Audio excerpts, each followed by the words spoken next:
The morning sun had no right to shine so brightly on a day meant for death. Alara stood among the silent crowd, her fingers gripping the wooden rail until splinters bit into her palms. She didn't feel the pain. She couldn't feel anything except the hollow drumbeat of her heart as they dragged her brother toward the execution platform. Cale looked so small between the armored guards. He was only 17, barely a man, with their mother's gentle eyes and their father's stubborn jaw. Those eyes found hers in the crowd, and Alara saw no fear in them. Only sorrow. Only an apology she didn't want and couldn't accept. Cale Thornwood, the royal executor announced, his voice echoing across the cobblestone square. You stand accused of treason against the crown. You conspired to poison Duke Valen's daughter, Lady Seraphine, resulting in her tragic death. The punishment for such crimes is death by beheading. He didn't do it. Alara screamed, her voice breaking. Several people turned to stare at her, but most kept their eyes forward. No one wanted to be associated with a traitor's family. He's innocent. Someone framed him.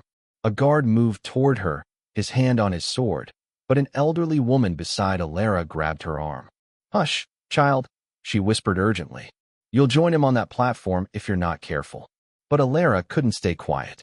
She had spent 2 weeks trying to prove Cale's innocence, knocking on every door, begging every official to listen.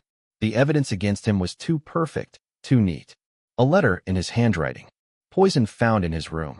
A witness who claimed to have seen him near the Duke's estate on the night Lady Seraphine fell ill. It was all lies. Alara knew it in her bones. Cale was a healer's apprentice who spent his days caring for sick children in the lower city. He wouldn't hurt anyone, let alone poison a noblewoman he'd never even met. The executioner raised his heavy blade, and Alara's world began to crumble. The cursed prince appears. Stop this execution. The command rang out like thunder, and the executioner's blade froze mid-swing. The crowd gasped and parted as a figure on horseback rode into the square. Alara's breath caught in her throat. She had never seen Prince Dante in person before, only heard the whispered stories. They called him the Cursed Prince, the king's eldest son who had been touched by dark magic as a child. They said his eyes could see into your soul, that shadows followed him wherever he went, and that anyone who got too close to him suffered terrible misfortune. But the man who dismounted from the black stallion didn't look cursed. He looked furious. Prince Dante was tall and broad-shouldered, dressed in black riding clothes that seemed to absorb the sunlight. His hair was dark as midnight, falling to his shoulders, and when he turned toward the execution platform, Alara saw his eyes. They were an impossible shade of silver gray, luminous and ancient, like moonlight trapped in human form. By what authority do you halt a royal execution? Duke Valen emerged from the crowd, his face red with anger. He was a heavy man with a thick beard and cold eyes that had never shown Alara any mercy when she begged him to reconsider. By the authority of the crown prince of Valander, Dante replied, his voice deadly calm. He pulled a sealed document from his coat. This execution was ordered based on falsified evidence. I have proof that Cale Thornwood was not present at your estate on the night in question. He was treating patients at the Temple of Mercy, witnessed by 3 priests. The crowd erupted in shocked whispers. Duke Valen's face went from red to purple. That's impossible. I have a witness. Your witness is a man named Gregor Hale, who owes you 12,000 gold pieces in gambling debts. Dante continued, walking slowly toward the Duke. Convenient that he suddenly remembered seeing the accused, isn't it? Alara's heart was hammering so hard she thought it might burst from her chest. Was this really happening? Was the cursed prince actually saving her brother? Duke Valen sputtered, looking around for support. Your Highness, with all due respect, this boy was found with poison in his possession. Dried foxglove, a common healing herb in small doses, Dante interrupted. The poison that killed your daughter was nightshade, which was never found in Cale Thornwood's possession. The prince's silver eyes swept across the crowd and landed on Alara. For a moment, she forgot how to breathe. It felt like he was looking straight through her, reading every desperate hope and fear written in her soul. This execution will not proceed, Dante declared, turning back to the Duke. The boy will be released pending a full investigation. The forbidden deal. Alara thought it was over. She thought she could finally breathe again as the guards began to unlock Kale's chains. But then she saw the expression on Duke Valen's face, and a cold chill ran down her spine. The Duke was smiling. "Of course, Your Highness," Valen said smoothly, bowing his head. "I yield to your wisdom. However, if the investigation proves the boy guilty after all, I trust justice will be served doubly." "If he is truly guilty, yes," Dante replied coldly. Alara pushed through the crowd, desperate to reach her brother. Kale stumbled down the platform steps, and she caught him in her arms, tears streaming down her face. "It's over," she sobbed into his shoulder. "You're safe now." But Kale pulled back, his young face serious. "Alara, listen to me. The Duke won't let this go. He needs someone to blame for his daughter's death, and I'm the perfect scapegoat. Even if the prince delays the execution, Valen will find a way. Then we'll run," Alara said fiercely. "Tonight. We'll leave the city and never come back. And spend the rest of our lives as fugitives?" Kale shook his head. "No, I won't let you sacrifice your future for me. You're my brother. I'd sacrifice anything." "Miss Thornwood." Alara spun around to find Prince Dante standing behind her. Up close, he was even more striking and more unsettling. There was something not quite human about him, an otherness that made her instincts scream danger even as he had just saved her brother's life. "Your Highness," she managed, dropping into an awkward curtsy.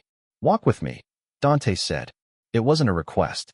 Alara glanced at Kale, who nodded encouragingly, and then followed the prince away from the dispersing crowd. He led her to a quiet corner near the old city fountain, where the sound of water would mask their conversation.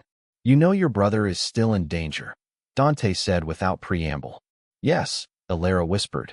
"The Duke won't stop until Kale is dead." "Duke Valen is not what he appears to be," Dante continued, his silver eyes distant. "His daughter's death was no accident, but neither was your brother responsible. There are darker forces at work here, conspiracies that reach into the highest levels of the court." Alara's stomach twisted. "Then why not expose them? You're the crown prince." "I am the cursed prince," Dante interrupted, and for the first time, she heard bitterness in his voice. "No one trusts me. Half the court believes I'm tainted by dark magic. The other half thinks I'm insane. If I make accusations without absolute proof, I'll be dismissed or worse. Then what can we do?" Alara asked desperately. Dante was quiet for a long moment, studying her face. When he finally spoke, his voice was low and dangerous. "I can offer you a deal, Alara Thornwood. A way to protect your brother and help me uncover the conspiracy that threatens the entire kingdom." "What kind of deal?" "Become mine," Dante said simply. "Come to the palace as my personal servant. Let everyone believe you're my captive, payment for your brother's crimes. In truth, you'll help me investigate from within the court. You'll be my eyes and ears where I cannot go." Alara stared at him in shock. "You want me to spy for you?" "I want you to help me find the truth," Dante corrected. "In exchange, I will ensure your brother's safety and clear his name when we discover who truly killed Lady Seraphine." It was madness. Complete madness. Alara knew nothing about palace intrigue or court politics.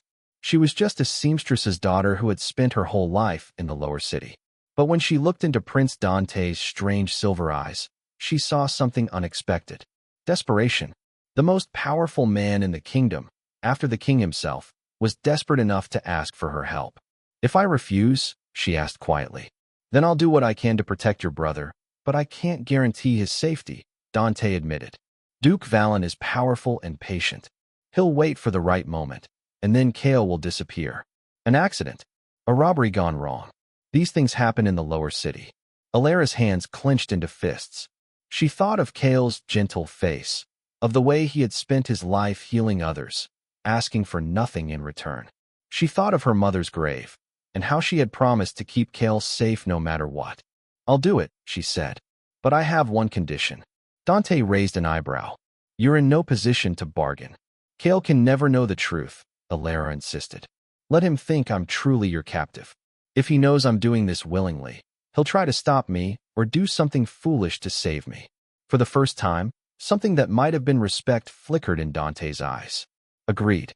Your brother will believe you're paying for his crimes with your freedom." He extended his hand, and Alara noticed the black leather glove covering it. "Do we have a deal, Miss Thornwood?" Alara hesitated for only a moment before placing her hand in his. The moment their palms touched, even through the glove, a shock of cold energy raced up her arm. She gasped, trying to pull away, but Dante's grip tightened. What? What was that? She stammered. Dante's expression had gone carefully blank, but his silver eyes were blazing. That, he said slowly, was the curse recognizing you. The mark of binding. What do you mean, the curse recognizing me? Alara demanded, cradling her hand against her chest. Her palm was tingling, not painfully, but with a strange awareness that hadn't been there before. Dante removed his glove slowly, and Alara saw what he had been hiding. His palm was covered in intricate black markings that seemed to move and shift like living shadows. They looked like ancient runes or symbols from a language that predated words. This is my curse, Dante explained, his voice tight. When I was 8 years old, my uncle attempted to assassinate my father. I was in the wrong place at the wrong time. The dark mage my uncle hired tried to kill me, but my mother threw herself in front of the spell. She died saving me, but the curse still touched me. Alara's throat tightened with unexpected sympathy. I'm sorry. Dante ignored her condolences, focusing on his marked hand. The curse feeds on proximity to others. Anyone who gets too close to me suffers misfortune. Small things at first, accidents, bad luck, illness. But the longer someone stays near me, the worse it becomes. My personal servants never last more than a month before they beg to be reassigned. Then why would you want me in the palace? Alara asked, confused. Won't I just? You're different, Dante interrupted. He reached out and took her hand again, this time skin to skin. The cold shock was still there, but it didn't hurt. Instead, it felt almost like recognition, like two puzzle pieces clicking together. Alara watched in amazement as thin black lines appeared on her palm, mirroring the marks on Dante's hand. They were fainter, less defined, but unmistakably the same pattern. What's happening to me? She whispered, horrified. The curse is trying to bind to you, Dante said, his expression grim. But instead of consuming you, it's sharing itself. I've never seen this happen before. He released her hand, and the black marks on Alara's palm faded slightly, but didn't disappear completely. She could still feel them there, a cool presence under her skin. Will it hurt me? She asked, trying to keep her voice steady. I don't know, Dante admitted. The curse's behavior is unpredictable, but this might actually work in our favor. If the curse has bound us together, you may be immune to its harmful effects. You could stay close to me without suffering the consequences that drive others away. Alara looked at the faint marks on her palm, then at the prince's guarded expression. She realized something that made her chest ache with unexpected emotion. Prince Dante wasn't just cursed with dark magic.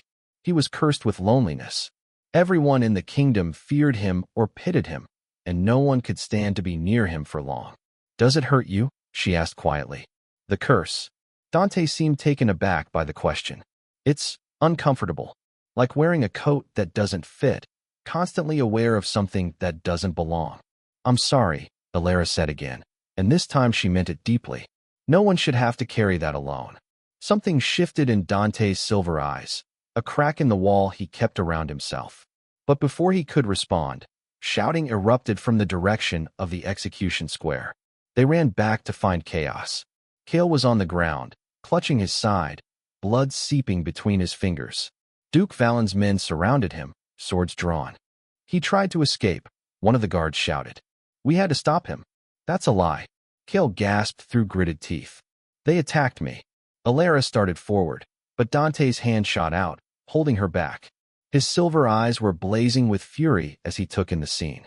Convenient, Dante said coldly, addressing Duke Valen, who had appeared with perfect timing. The boy I just freed suddenly attempts to flee and gets injured in the process, almost as if someone wanted him silenced before he could testify to the truth. Duke Valen's expression was the picture of concern. Your Highness, you can see for yourself. What I see is a blatant assassination attempt, Dante snapped. He turned to his own guards. Take Kale Thornwood to the royal infirmary immediately. He's under my personal protection now. Then Dante looked at Alara, and she understood. This was it. The moment she had to commit to their deal in front of everyone. Miss Thornwood, Dante said loudly enough for the crowd to hear. Your brother's crimes have brought shame upon your family. As payment for his treason and my mercy in sparing his life, you will serve me in the royal palace for a period of 1 year. Do you accept these terms?" Alara met her brother's horrified eyes. She saw the exact moment Kale understood what was happening, saw him try to rise and protest. But the guards were already lifting him onto a stretcher. "Alara, no!" Kale shouted. "Don't do this." "I accept," Alara said clearly, ignoring her brother's cries. "I will serve you, Your Highness, to repay my family's debt." Dante nodded curtly. "Then you will come with me now.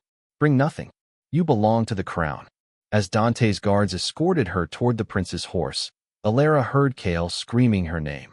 Every instinct told her to run back to him, to explain, to comfort him. But she had made her choice. She climbed onto the horse behind Prince Dante, her hands gripping his coat to keep from falling.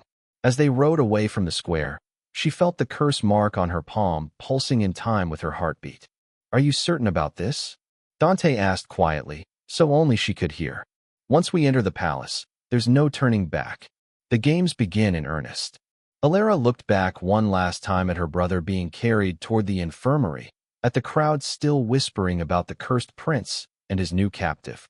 Then she looked at the marks on her palm, feeling the strange connection to the dangerous man she was bound to. "I'm certain," she said. "Let the games begin." Enemies in the shadows. The royal palace was everything Alara had imagined and nothing she had expected. She had seen it from a distance all her life, the white marble towers rising above the city like a crown of stone. But up close, it was overwhelming in its grandeur and intimidating in its coldness. Dante led her through a side entrance, avoiding the main halls. They walked through narrow servants' corridors lit by oil lamps, climbing stairs that seemed to go on forever. Alara's legs were shaking with exhaustion by the time they finally stopped in front of a heavy wooden door. "These will be your chambers," Dante said, pushing the door open. "They're in the east wing, which is reserved for my personal household." Alara stepped inside and immediately felt like she had walked into the wrong room. The space was beautiful, with a four-poster bed, rich tapestries on the walls, and windows overlooking the palace gardens.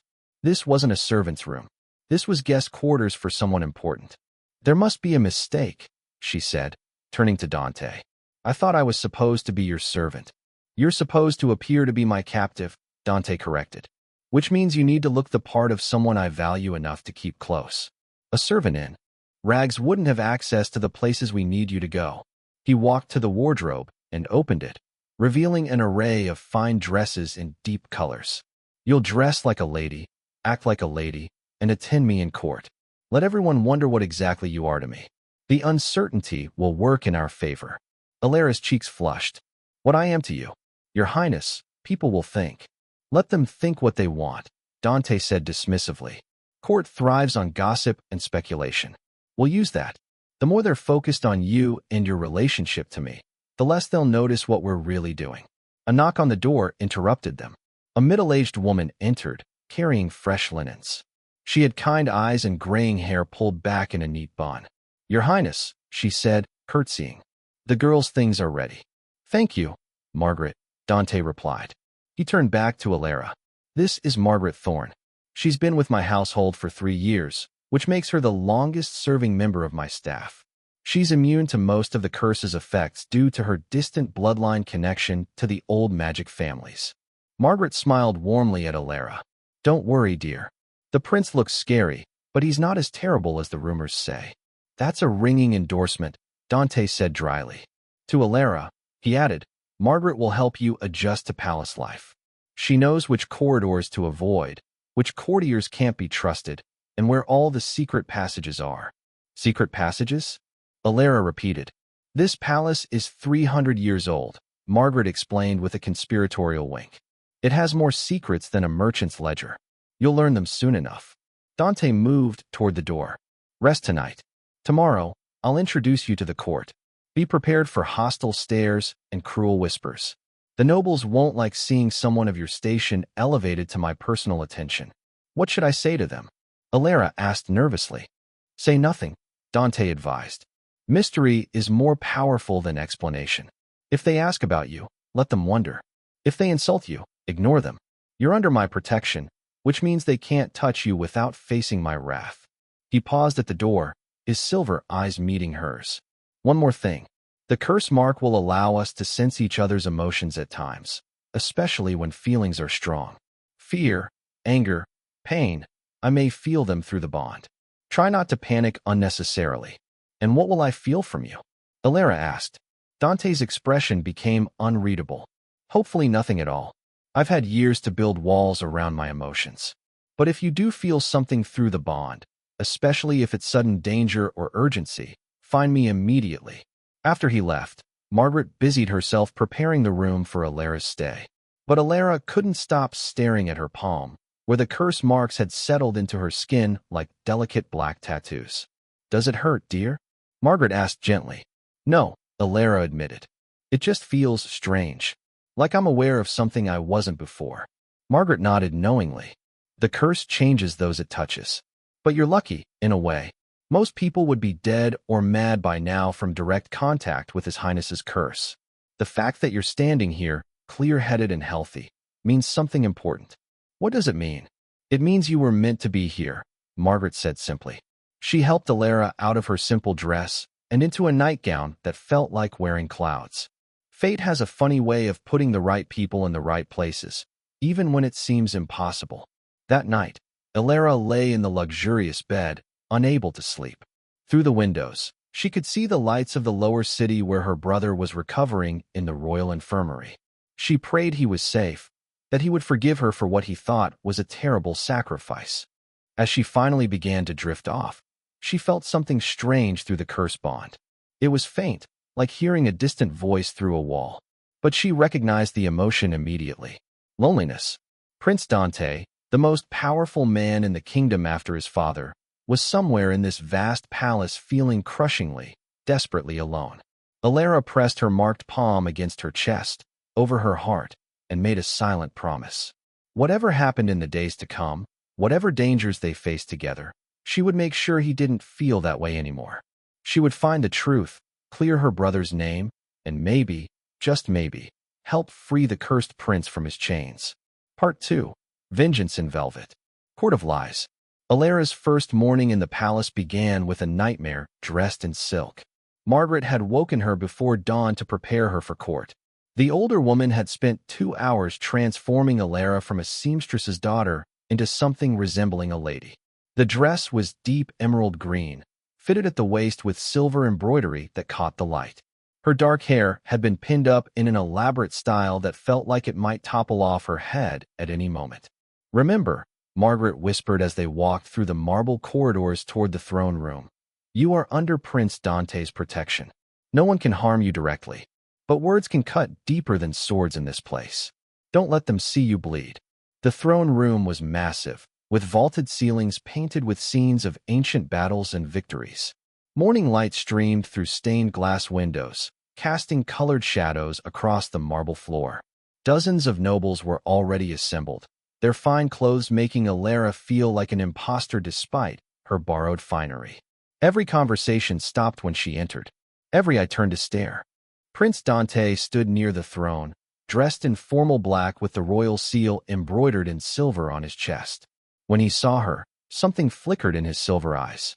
Approval? Surprise? It was gone too quickly for Alara to read. Miss Thornwood, he said formally, extending his gloved hand. Come stand beside me. The whispers started immediately as Alara crossed the room.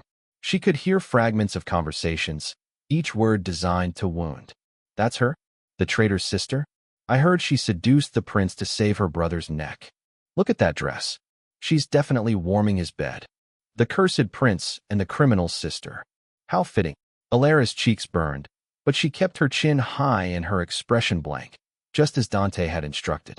She took her place beside him, close enough that she could feel the cold energy of the curse radiating from him like winter frost.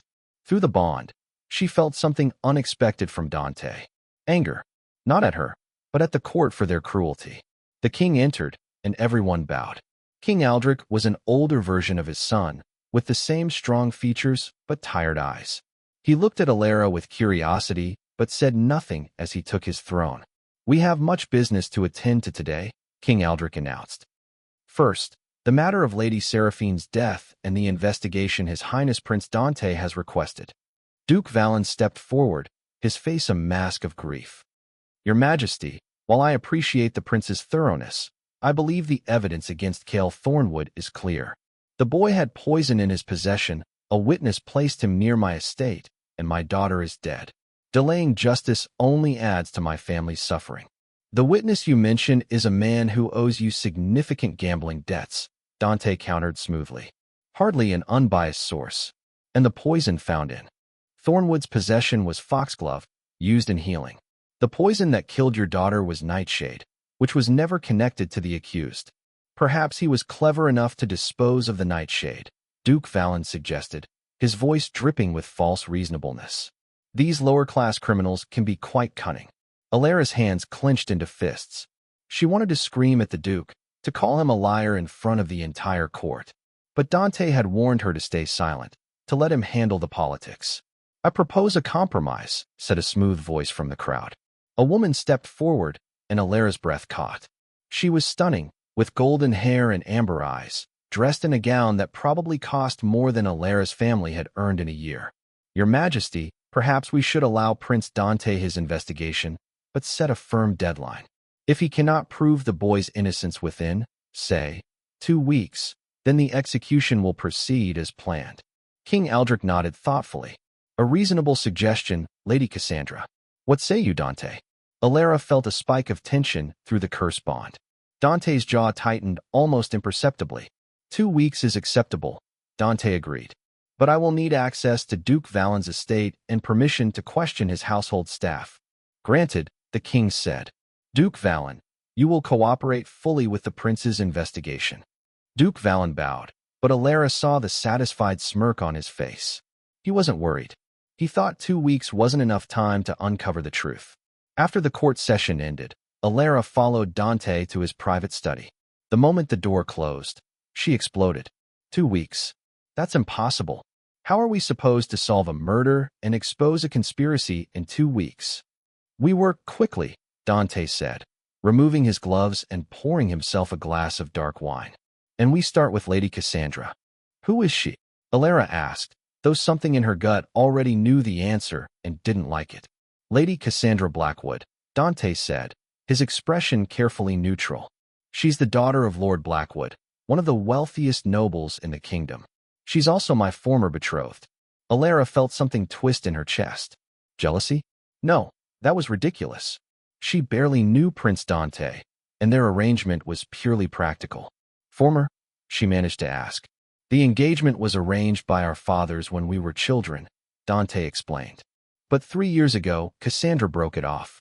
She claimed she couldn't bear to be married to someone cursed, that the risk to her future children was too great. There was no emotion in his voice as he said it, but through the bond, Alara felt an old wound, one that had never quite healed. She seemed eager to help today, Alara observed. Why would she offer you more time if she wanted the engagement broken? Because Cassandra is one of the most dangerous people in this palace, Dante said grimly. She's brilliant, politically connected, and absolutely ruthless. If she's suddenly taking an interest in helping me, it's because she stands to gain something from it. Do you think she's involved in the conspiracy? Everyone is a suspect until proven otherwise, Dante replied. He walked to his desk and pulled out a map of the city. Tonight, we're going to Duke Valen's estate. There's a masquerade ball in honor of Lady Seraphine's memory. Half the court will be there. A ball. Alara repeated, incredulous. His daughter just died, and he's throwing a party? It's how the nobility grieve, Dante said with a touch of sarcasm. With expensive wine and elaborate masks. But it's also the perfect opportunity. While everyone is distracted by dancing and drinking, we'll search the Duke's private study. The curse deepens. Who is she? Alara asked, though something in her gut already knew the answer and didn't like it. Lady Cassandra Blackwood, Dante said, his expression carefully neutral. She's the daughter of Lord Blackwood, one of the wealthiest nobles in the kingdom. She's also my former betrothed. Alara felt something twist in her chest. Jealousy? No, that was ridiculous. She barely knew Prince Dante, and their arrangement was purely practical. Former? She managed to ask. The engagement was arranged by our fathers when we were children, Dante explained. But 3 years ago, Cassandra broke it off. She claimed she couldn't bear to be married to someone cursed, that the risk to her future children was too great.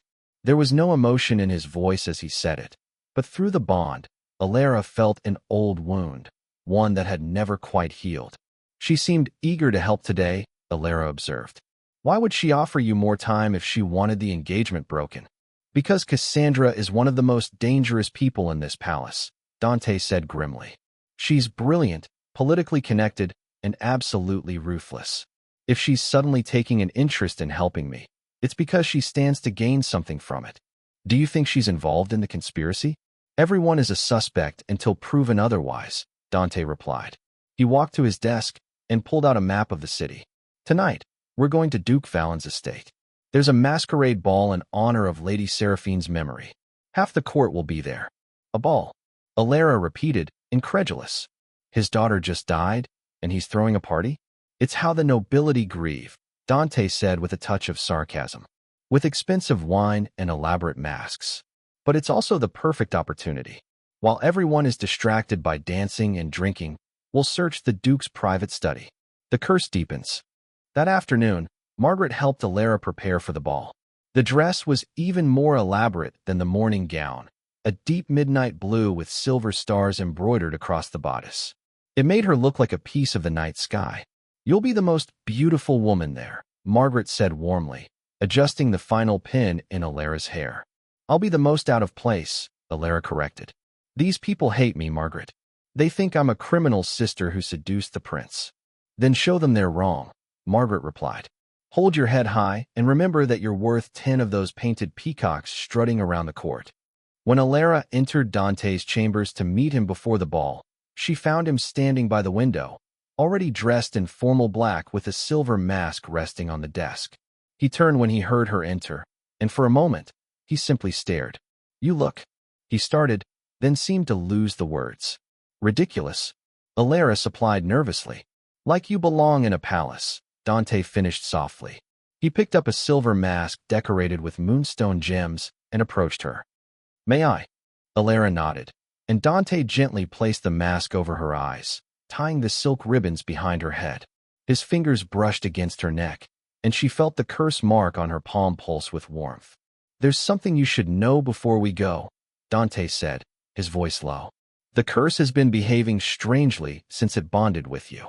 Usually, it pushes people away, makes them uncomfortable in my presence. But with you, it does the opposite. What do you mean? Alara asked, her heart beating faster. It draws me to you, Dante admitted. His silver eyes met hers through the masks. The closer we are physically, the quieter the curse becomes. It's like you're a calm in the storm of dark magic that's always raging inside me. Alara swallowed hard. Is that why you can stand to be near me? Because I'm useful for quieting the curse? No, Dante said firmly. He reached out and took her hand, his bare skin against hers. The curse marks on both their palms glowed faintly. You're not a tool, Alara. You're a person who has shown me more genuine kindness in 2 days than most people have in my entire life. The curse recognizing you, bonding with you. I think it means something more than either of us understands yet. Through the bond, Alara felt his sincerity. She also felt something else, something that made her chest tighten with unexpected emotion. Hope. Prince Dante was hoping that maybe, just maybe, he had found someone who could see past the curse to the man beneath. We should go, Dante said, releasing her hand reluctantly. The ball has started, and we have a murderer to catch. The carriage ride to Duke Valen's estate was tense. Dante explained their plan in detail. They would mingle with the guests for the first hour, establishing their presence. Then, when the dancing reached its peak, Dante would create a distraction while Alara slipped away to search the Duke's study. What kind of distraction? Alara asked nervously. A dark smile crossed Dante's face. You'll see. Duke Valen's mansion was ablaze with lights and music. Hundreds of masked nobles filled the grand ballroom, drinking champagne and dancing to a full orchestra. Crystal chandeliers cast rainbow reflections across the polished floors, and servants moved through the crowd with trays of delicacies. Alara felt completely out of her depth. Stay close to me, Dante murmured, his hand resting lightly on the small of her back as they entered. The touch sent warmth spreading through her body, quieting her nerves. They had barely made it 10 steps into the ballroom when Lady Cassandra appeared, gliding toward them like a golden swan. Her mask was studded with real diamonds, and her smile was sharp as a knife.